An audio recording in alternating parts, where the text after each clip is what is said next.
કેમ છો મારા વહાલા વિદ્યાર્થી મિત્રો? મારું નામ છે જયેશ રાઠવા અને તમે જોઈ રહ્યા છો નચિકેત સ્ટડી.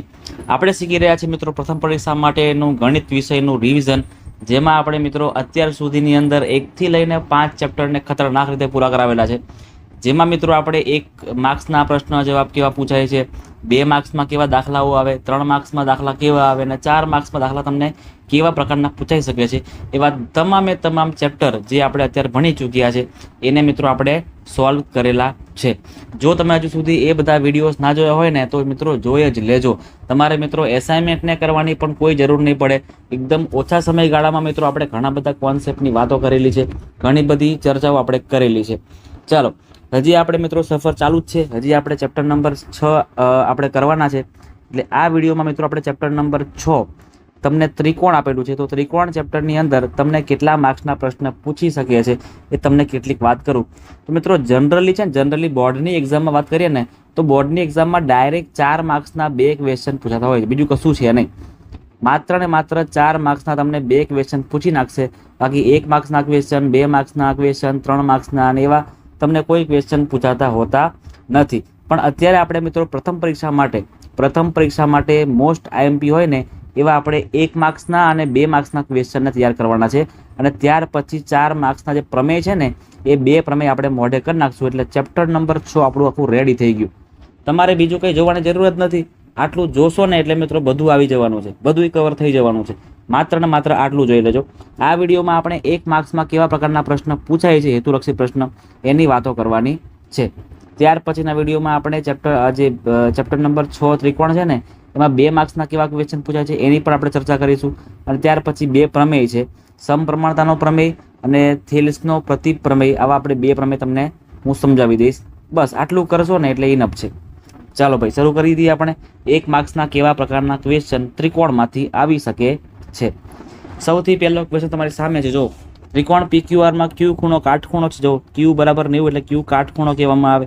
તમને ખબર હશે બરાબર ને? ચલો કાટખૂણો કરી દઈએ. PQ અને QR, આ P લઈ લ્યો, અહીંયા Q અને અહીંયા R છે. તો આ 1 છે અને આ 1 છે. તો આપણે કર્ણ કેટલો મળે એટલે કે PR કેટલો મળે એ મેળવવાનું છે. તો PR મેળવવા માટે આપણે આવું કરવું પડે. PR બનાવવા માટે આપણે વર્ગમૂળની અંદર બંને બાજુના વર્ગોનો સરવાળો એટલે પહેલાનો સ્ક્વેર અને પછી બીજી લાઈન છે એનો પણ સ્ક્વેર આપણે કરવો પડે. 1નો સ્ક્વેર 1 અને ફરી 1નો સ્ક્વેર 1 થાય એટલે 1 + 1 કેટલા આવે? 2 આવે. વર્ગમૂળ 2 આપણો જવાબ થઈ જશે. એટલે આટલું સિમ્પલ છે સાહેબ. આપણને કેટલો જવાબ મળી ગયો? વર્ગમૂળ 2. આપણને PRની વેલ્યુ મળી જાય છે. ચાલો બીજું કરીએ. ત્રિકોણ MNPમાં MX મધ્યરેખા છે. જો બનાવીએ આપણે આખું, તમને બધું સમજાવું કે ભાઈ શું છે, સૂત્ર શું આવશે આની અંદર. ઘણા વિદ્યાર્થીઓ કરે ખરા પણ સૂત્ર જ ખબર ના આવે તો પછી ખબર જ ના પડે ને, આવડે જ ના એ લોકોને.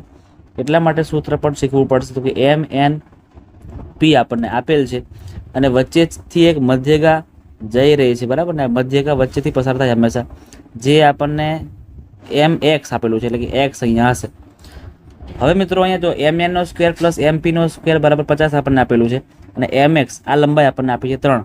તો NP કેટલા છે એટલે કે આખી લંબાઈ કેટલી છે ને એ આપણે મેળવવાની છે. ચાલો શું કરવું પડે ખબર તમને? નથી ખબર?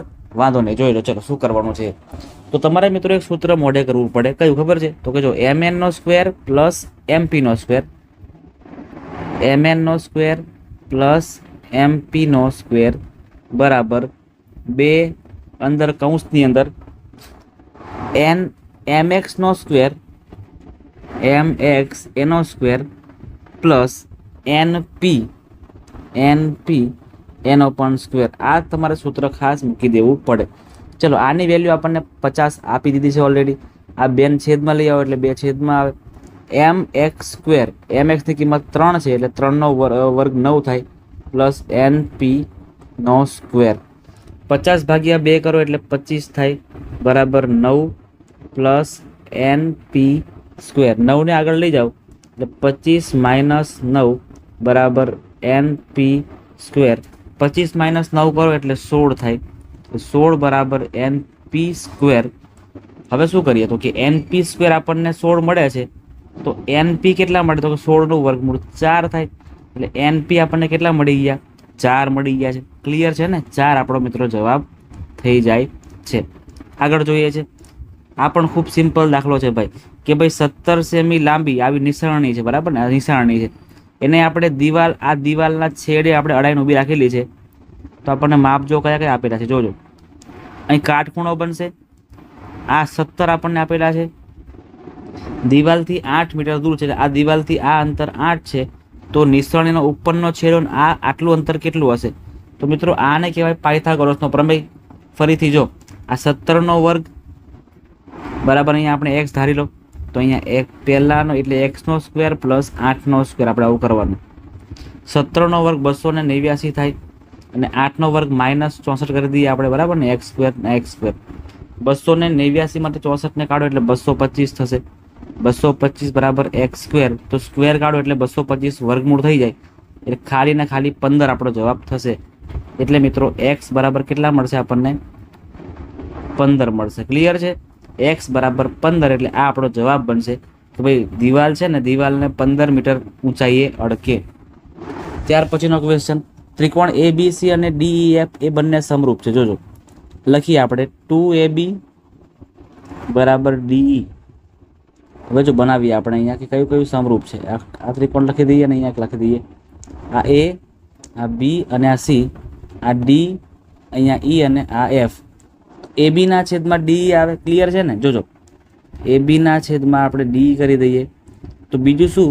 તો બીજું BC ના છેદમાં EF થાય, BC ના છેદમાં EF થાય.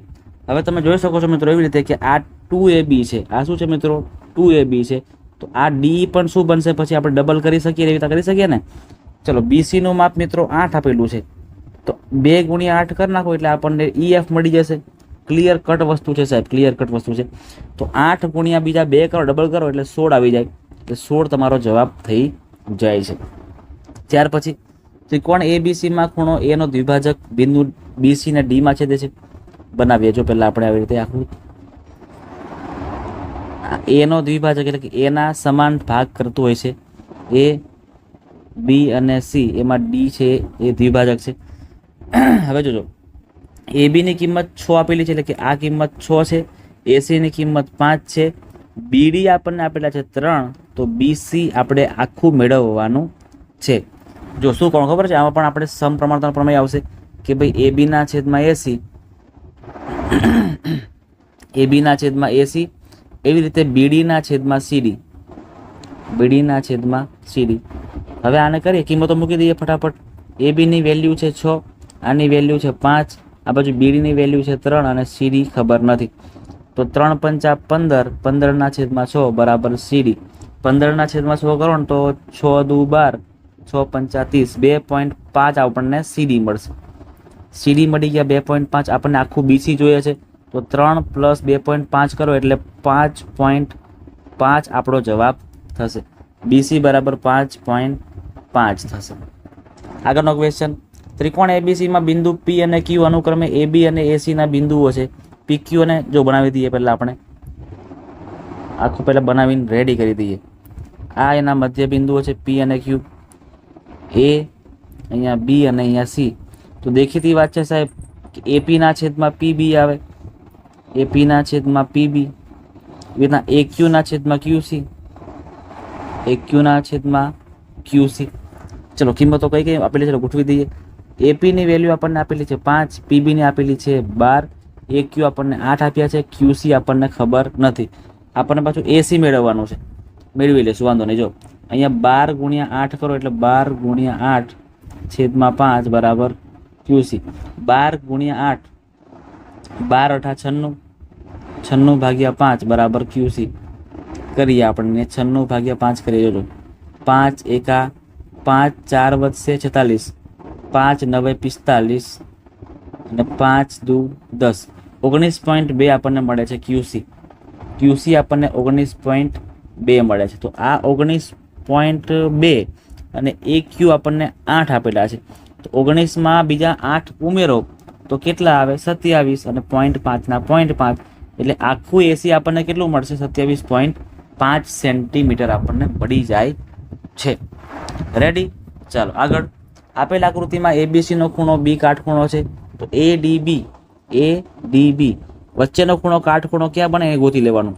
જો એક તો અહીં બને છે, એટલે કે એ બી સી, પણ એ બી સી કોઈ ઓપ્શન છે જ નહીં એટલે આ તો કેન્સલ આવશે. બીજો કાટખૂણ આપણને અહીં મળે એટલે આપણે કાટખૂણાને ધ્યાનમાં લેવાનું.